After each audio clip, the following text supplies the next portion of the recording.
channel EduPlanet। सी student, last video में हमने discuss किया था केमिकल बॉन्डिंग की इंट्रोडक्शन के बारे में और हमने एक और चीज़ पढ़ी थी कि मोड ऑफ केमिकल बॉन्डिंग्स कौन कौन से होते हैं।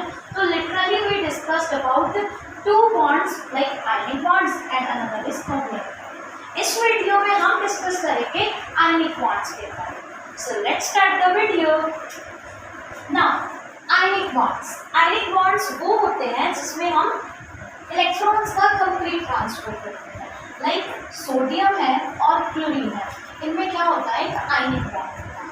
इसमें जो सोडियम है वो अपना इलेक्ट्रॉन शेयर नहीं करता, अपना इलेक्ट्रॉन ट्रांसफर कर देता है, अपना इलेक्ट्रॉन लूज करके क्लोरीन को दे देता है और क्लोरीन क्या करता है, इलेक्ट्रॉन को गेन कर देता है। यही बेसिक है, इसकी वजह का आयनिक बॉन्ड्स जो हैं वो हमारे पास आते हैं। आयनिक बॉन्ड्स बनते हैं कौन सी, एक फोर्स है जिसे हम बोलते हैं इलेक्ट्रोस्टैटिक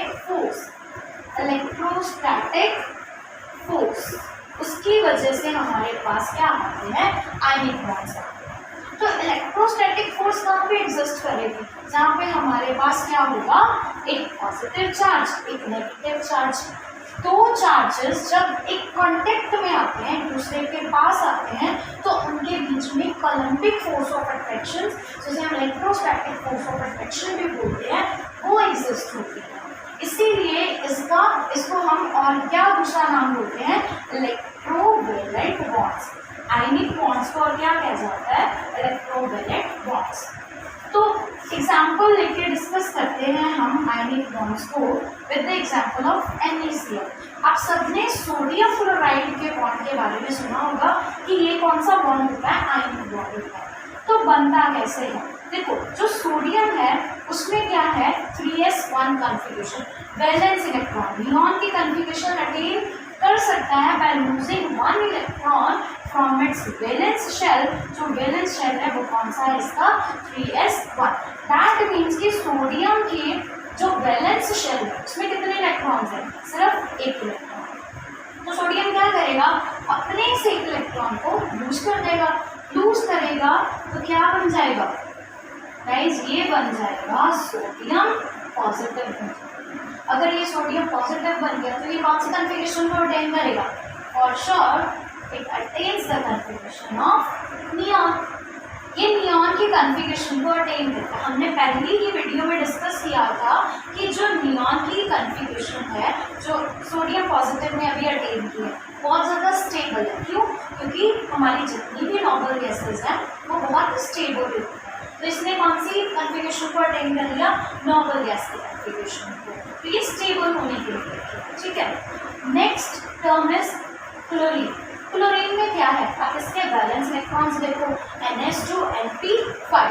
दैट मीन्स इसके जो वैलेंस इलेक्ट्रॉन्स हैं इसमें इसको स्टेबल होने के लिए, means next nearest normal gas को अटेन करने के लिए, इसकी नियरेस्ट नॉर्मल गैस कौन सी होगी, वो होगी आर्गन, ठीक है। तो आर्गन की जो कॉन्फ़िगरेशन है उसे अटेन करने के लिए क्लोरीन क्या कर सकता है, एक इलेक्ट्रॉन को गेन कर सकता है। अफकोर्स अगर ये अपना एक इलेक्ट्रॉन गेन कर लेगा तो क्या हो जाएगा, NH2Np6 हो जाएगा। तो हमें पता है जिसकी भी इलेक्ट्रॉनिक कॉन्फ़िगरेशन अगर NH2Np6 होती है तो किसकी कॉन्फ़िगरेशन होती है, नॉर्मल गैस की होती है। तो इसकी जो कॉन्फ़िगरेशन है वो कौन सी हो जाएगी, आर्गन की कॉन्फ़िगरेशन हो जाएगी। लेट्स सी, अगर क्लोरीन एक इलेक्ट्रॉन को ऐड कर देता है, एक इलेक्ट्रॉन को गेन कर लेता है, तो क्या बन जाएगा, क्लोरीन नेगेटिव, क्लोरीन आयन बन जाएगा। तो इसमें क्या होगा, ये पॉजिटिव और ये नेगेटिव जब एक दूसरे के कांटेक्ट में आएंगे, जब एक दूसरे से कांटेक्ट में आएंगे तो इसके बीच में जो फोर्स ऑफ अट्रैक्शन होगी वो होगी इलेक्ट्रोस्टैटिक फोर्स ऑफ अट्रैक्शन, और we can say कॉलम्बिक forces of attraction होगी। तो जितना ज़्यादा इनमें डिस्टेंस कम होता है, हमें पता है फोर्स किस पे डिपेंड करती है, force depends upon Q1 Q2 upon radius. तो डिस्टेंस उसके बीच में जितना कम होगा उतनी ज़्यादा फोर्स होगी। दैट मीन्स अगर सोडियम बन गया, सोडियम पॉजिटिव बन गया, क्लोरीन नेगेटिव बन गया, वो दोनों एक दूसरे के करीब आए तो उनमें जो फोर्स ऑफ अट्रैक्शन बन रही है वो एक दूसरे को अट्रैक्ट करेंगे, तो उस फोर्स ऑफ अट्रैक्शन को हम बोलेंगे, उस बॉन्ड को हम बोलेंगे कि ये एक आयनिक बॉन्ड में स्टेबल जो इस्टेब्लिश होगा, ठीक है, मतलब एक आयनिक बॉन्ड इनमें बन गया। तो आयनिक बॉन्ड क्या है, इसमें क्या होता है, ट्रांसफर ऑफ इलेक्ट्रॉन। जैसे यहाँ पे सोडियम ने एक इलेक्ट्रॉन ट्रांसफर किया और क्लोरीन ने उसको गेन कर दिया, सोडियम ने लूज किया, क्लोरीन ने गेन किया और क्या बना दिया, एक आयनिक बॉन्ड बना दिया, जो कि आयनिक बॉन्ड्स जो होते हैं बहुत ज़्यादा स्टेबल होते हैं, because these bonds are electrostatic force of attraction, they consist of electrostatic force of attraction। तो हमने पहले पढ़ा कि NaCl कैसे आयनिक बॉन्ड बनता है, ठीक है। अब हम पढ़ेंगे, देखो NaCl जो आपके घर में भी अवेलेबल होता है, कॉमन साल्ट जिसे हम सोडियम क्लोराइड बोलते हैं, तो टेबल सॉल्ट में क्या होते हैं, क्रिस्टल्स होते हैं, कौन सी फॉर्म में होते हैं, सॉलिड फॉर्म में। तो इसका मतलब क्या है कि जितने भी सॉलिड्स हैं उसमें मोस्टली कौन सा बॉन्ड होता है, आयनिक बॉन्ड होता है। क्यों होता है, क्योंकि आयनिक बॉन्ड जो होते हैं वो बहुत ज़्यादा स्ट्रॉन्ग होते हैं। कोवलेंट बॉन्ड से relative to covalent bond ionic bond की जो स्ट्रेंथ होती है वो बहुत ज़्यादा होती है, इसीलिए ये कौन सी फॉर्म में एग्जिस्ट करते हैं, जिस मॉलिक्यूल में आयनिक बॉन्ड होगा वो कौन सी फॉर्म में एग्जिस्ट करेंगे, सॉलिड फॉर्म में, ठीक है। तो नेक्स्ट है इसकी क्रिस्टलाइन फॉर्म। ऑफ कोर्स अगर वो सॉलिड है तो वो क्रिस्टल बनाएगा, लैटिस बनाएगा, तभी वो सॉलिड फॉर्म में आएगा, ठीक। अब हम नेक्स्ट डिस्कस करने जा रहे हैं about the factors affecting ionic bond. जो आयनिक बॉन्ड बनता है उसको कौन कौन से फैक्टर्स हैं जो उसे इफेक्ट करते हैं, जो उसको बनने में, आयनिक बॉन्ड की कॉम्बिनेशन में बनने में, फॉर्मेशन में इफेक्ट देते हैं, ठीक है। तो जो हमारा पहला फैक्टर है जो आयनिक बॉन्ड को इफेक्ट करता है, उसकी फॉर्मेशन को इफेक्ट करता है, वो है लो आयनाइजेशन एंथैल्पी। फैक्टर्स पे जाने से पहले जो मैं आपको समझाना चाहती हूँ वो ये है कि आयनिक बॉन्ड बनने के लिए क्या चाहिए, हमें आयंस चाहिए ना। तो दैट मीन्स जो फैक्टर्स आयंस बनने की ज़्यादा एफिशिएंसी देते हैं, मतलब जिस फैक्टर से पॉजिटिव और नेगेटिव आयन जल्दी बनेगा, उसका मतलब क्या है, वही फैक्टर जो है वो फॉर्मेशन में हेल्प करेगा, ठीक है। तो पहला है लो आयनाइजेशन एंथैल्पी। लो आयनाइजेशन एंथैल्पी का मतलब क्या है कि अमाउंट ऑफ एनर्जी जो हमें रिक्वायर होती है एक एटम के, मान लो ये एक एटम, ठीक, इस एटम के आउटर मोस्ट शेल से अगर हमें कोई इलेक्ट्रॉन बाहर निकालना है, अगर हमें यहाँ से इसका कोई भी आउटर मोस्ट शेल है, उसे इलेक्ट्रॉन को क्या करना है, इजेक्ट करना है, तो हमें क्या करना पड़ेगा, इसको कुछ ना कुछ एनर्जी देनी पड़ेगी, तभी तो इलेक्ट्रॉन जो है वहाँ से इजेक्ट होगा, बाहर निकलेगा। तो उसको एनर्जी देने के लिए, एनर्जी जितनी, वो एनर्जी, अमाउंट ऑफ एनर्जी जो हम एक इलेक्ट्रॉन को बाहर निकालने के लिए, कहाँ से बाहर निकालने के लिए, उसके आउटर जो शेल है, आउटर जिसे हम वैलेंस शेल बोलते हैं, वैलेंस शेल से इलेक्ट्रॉन को बाहर निकालने के लिए जितनी एनर्जी रिक्वायर होती है, जितनी एनर्जी हमें चाहिए होती है, उससे हम क्या बोलते हैं, आयोनाइजेशन एंथैल्पी। मतलब अगर हमें कोई कैटायन बनाना है, क्या सोडियम पॉजिटिव बनाना है, तो मतलब इसके 3s शेल से हमें इलेक्ट्रॉन बाहर निकालना पड़ेगा। बाहर निकालने के लिए हमें क्या चाहिए, अमाउंट ऑफ एनर्जी चाहिए। वो एनर्जी अगर, तो इसकी एनर्जी कम है कि थोड़ी सी एनर्जी देंगे तो इलेक्ट्रॉन बाहर निकल जाएगा, दैट मीन्स सोडियम जो सोडियम पॉजिटिव है, सॉरी, वो ज़्यादा इजीली बनेगा, ठीक। थोड़ी एनर्जी दी, इलेक्ट्रॉन निकल गया, सोडियम पॉजिटिव बन गया, जितनी जल्दी कैटायन की फॉर्मेशन हुई उतनी जल्दी वो एक अपना इलेक्ट्रॉन लूज करके दूसरे एटम को गेन करने के लिए देगा। तो जितनी जल्दी उसने लूज किया, दैट मीन्स जितनी जल्दी आयनिक बॉन्ड फर्स्ट बनेगा, ठीक है। वो फैक्टर हेल्प कर रहा है हमें इसमें आयनिक बॉन्ड की फॉर्मेशन में हेल्प कर रहा है। तो हमारा जो फर्स्ट पॉइंट है वो है लो आयोनाइजेशन एंथैल्पी। जो भी बॉन्ड, जो भी मॉलिक्यूल है जिनको हमने आयनिक बॉन्ड बनने हैं जिसमें, उसकी आयोनाइजेशन एंथैल्पी बहुत लो होनी चाहिए, उसके कैटायन की आयोनाइजेशन एंथैल्पी बहुत लो होनी चाहिए, जिस एटम ने कैटायन फॉर्मेशन करनी है, क्योंकि जितनी जल्दी वो इलेक्ट्रॉन अपना इजेक्ट करेगा, अपना रिमूव करेगा, उतनी जल्दी ही हमारे पास कैटायन आएगा और आयनिक बॉन्ड की फॉर्मेशन भी जल्दी होगी। तो नेक्स्ट जो फैक्टर है वो क्या है, that is high electron gain enthalpy. Electron gain enthalpy का मतलब amount of energy released when one electron is added to the atom in gaseous state। अगर कोई एटम जब गैसियस स्टेट में present, for example this atom is in the gaseous state, ठीक है, उसमें हमें एक इलेक्ट्रॉन ऐड करना है। इन केस ऑफ क्लोरीन हमें एक इलेक्ट्रॉन ऐड करना है ना, क्यों? क्योंकि इसकी जो कॉन्फ़िगरेशन है वो है 3s2 3p5।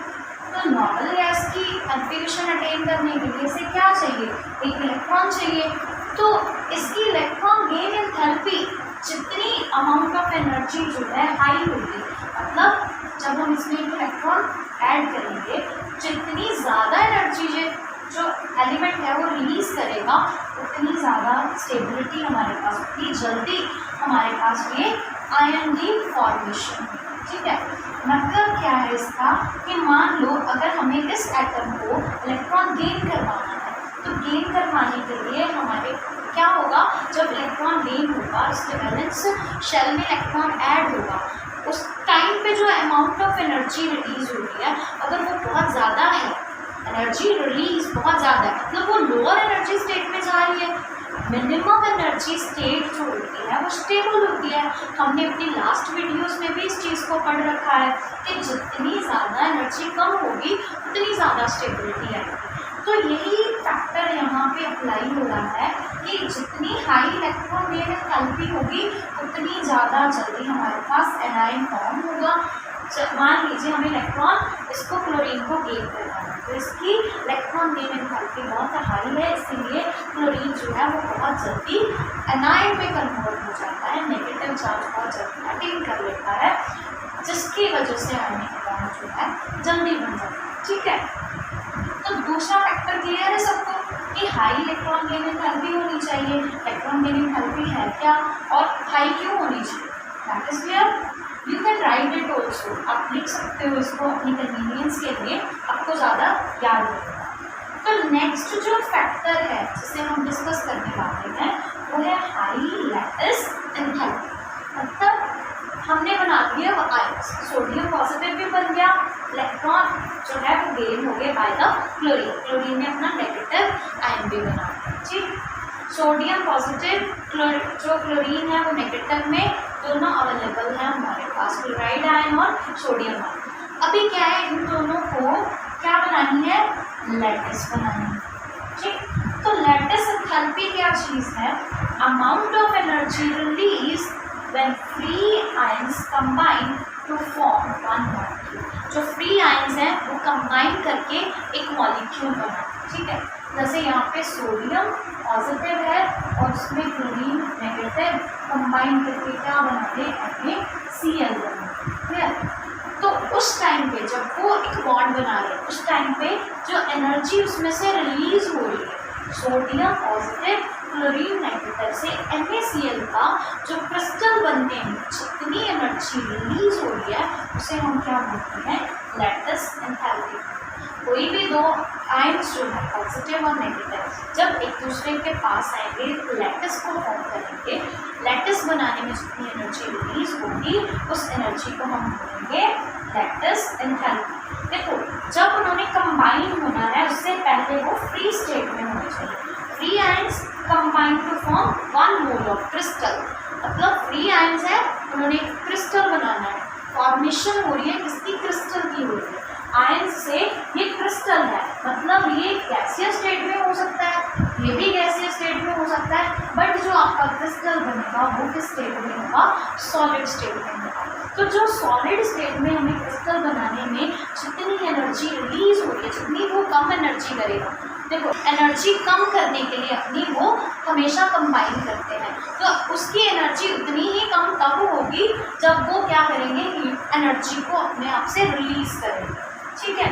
तो हाई लैटिस एंथैल्पी, जितनी ज़्यादा एनर्जी को वो रिलीज करते हैं उतनी ही हमारे पास एक स्टेबल जो है मॉलिक्यूल उसकी फॉर्मेशन होती है। That is I can explain it with the help of this expression कि देखो यहाँ पे है हमारे पास एक केटाइन, यहाँ पे हमारे पास एक एनाइन, दोनों किस फॉर्म में है? गैसियस फॉर्म में। इन्होंने कंबाइन करके एक सॉलिड क्रिस्टल बना दिया। 1 मोल क्रिस्टल बनाने में जितनी एनर्जी रिलीज हुई है उसे हम लैटिस एंथैल्पी बोलते हैं। 1 मोल बनाने के लिए जितनी ज़्यादा लैटिस एंथैल्पी होगी, जितनी हाई लैटिस एंथैल्पी होगी, उतना ज़्यादा स्टेबल जो हमारे पास मोल है, जो क्रिस्टल है, वो बनेगा। ठीक है, आई होप आपको ये सब कुछ क्लियर हो गया होगा। फर्दर वीडियोस के लिए प्लीज़ हमारे चैनल को सब्सक्राइब कीजिए, हमारी वीडियोस को लाइक कीजिए और शेयर करना तो प्लीज़ भूलिएगा। ठीक है, थैंक यू, मिलते हैं नेक्स्ट वीडियो।